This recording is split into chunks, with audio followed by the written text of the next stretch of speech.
Bismillahirrahmanirrahim. Assalamualaikum warahmatullahi wabarakatuh. Hamdan syukurillah amma ba'du. Baik, di sini saya atas nama Noval Izam Zamani Hidayat, mahasiswa program studi pendidikan guru madrasah ibtidaiyah.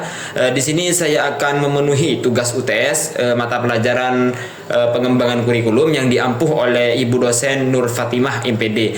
Baik, langsung saja ke penjelasan yang jawaban soal pertama, yakni pengertian kurikulum. Nah, pengertian kurikulum adalah seperangkat rencana dan pengaturan mengenai tujuan, isi, bahan pelajaran, serta cara yang digunakan sebagai pedoman penyelenggaraan kegiatan pembelajaran. Nah, alasan pentingnya apa? Nah, alasan pentingnya yakni menyesuaikan dengan kebutuhan masyarakat. Nah, kurikulum disusun agar lulusan memiliki kompetensi yang dibutuhkan oleh lingkungan sekitar dan dunia kerja. Nah, yang alasan penting yang lainnya yakni mengikuti perkembangan zaman. Nah, ilmu pengetahuan, teknologi, dan tantangan kehidupan terus berubah sehingga kurikulum harus diperbarui agar tidak ketinggalan.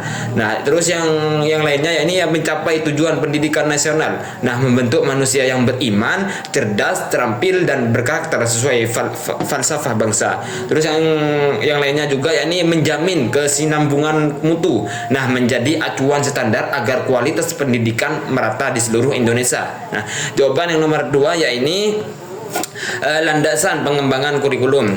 Nah, di sini ada beberapa landasan, yakni landasan filosofis, landasan psikologis, landasan sosio-budaya, dan lain-lain.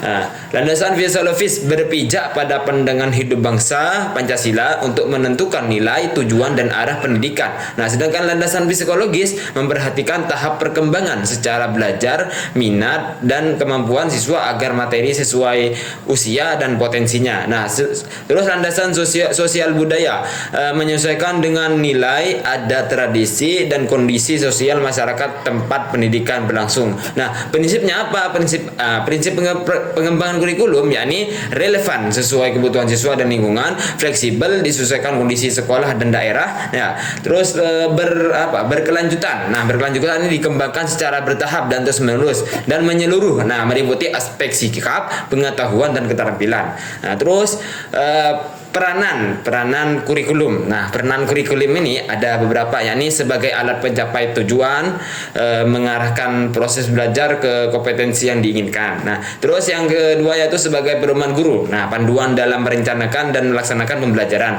Yang ketiga yaitu ada sebagai acuan evaluasi. Nah, tolak ukur untuk menilai keberhasilan belajar siswa. Terus ada sebagai jembatan masa depan, mempersiapkan siswa menghadapi kehidupan nyata. Nah, untuk modelnya di sini ada beberapa model, yaitu model subjek akademik berpusat pada mata pelajaran, penekanan pada penguasaan materi. Terus ada model pusat anak, nah berpusat pada siswa, mengembangkan minat dan bakat. Nah, ada juga model teknologi, nah berfokus pada proses dan hasil belajar yang terukur. Dan ada juga model rekonstruksi sosial, mengaitkan pembelajaran dengan masalah sosial masyarakat.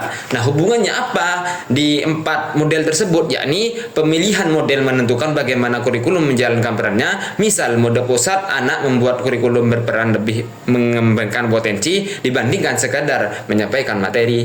Nah, terus perbandingan kurikulum KBK dan KTSP. Nah, di sini ada beberapa perbedaan ya.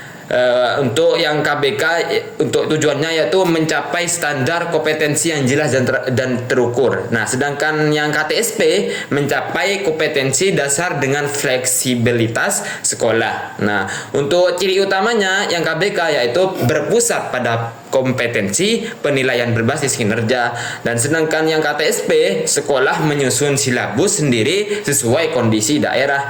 Waktu berlaku, nah untuk yang KBK ini waktunya sekitar tahun 2004 sampai 2006, dan sedangkan yang KTSP mulai diberlakukan tahun 2006. Nah, dan sedangkan kendalanya ada kendala juga di KBK, yakni sulit menerapkan penilaian kinerja secara merata, dan kendalanya yang di KTSP yaitu kemampuan guru dan sekolah berbeda dalam penyusunan.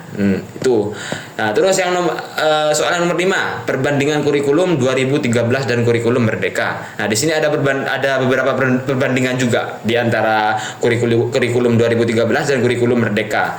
Nah, untuk tujuan utamanya untuk yang kurikulum 2013 ini membentuk karakter dan kompetensi secara seimbang. Dan sedangkan kurikulum Merdeka mengembangkan potensi siswa sesuai minat dan bakat.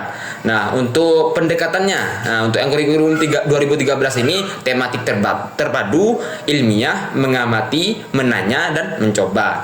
Nah, untuk yang kurikulum Merdeka, pembelajaran berdiferensiasi, proyek penguatan profil pelajar Pancasila. Nah, untuk strukturnya, untuk yang kurikulum 2013 berdasarkan kelas dan mata pelajaran tetap. Dan sedangkan menurut kurikulum Merdeka lebih fleksibel, ada muatan lokal dan pilihan mendalam. Nah, dan untuk penilaian. Nah, untuk penilaian di kurikulum Merdeka, kurikulum 2013 ini lebih banyak penilaian harian, tengah, akhir semester. Sedangkan yang kurikulum Merdeka penilaian berbasis proses dan hasil lebih bebas metode.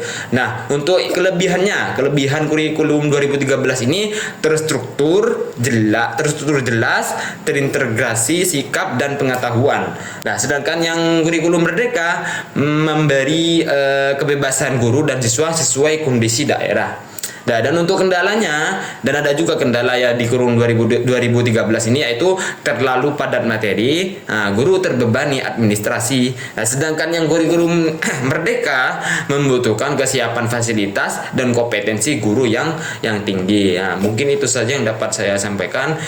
Kurang lebihnya mohon maaf. Ihdinas siratal mustaqim. Wassalamualaikum warahmatullahi wabarakatuh.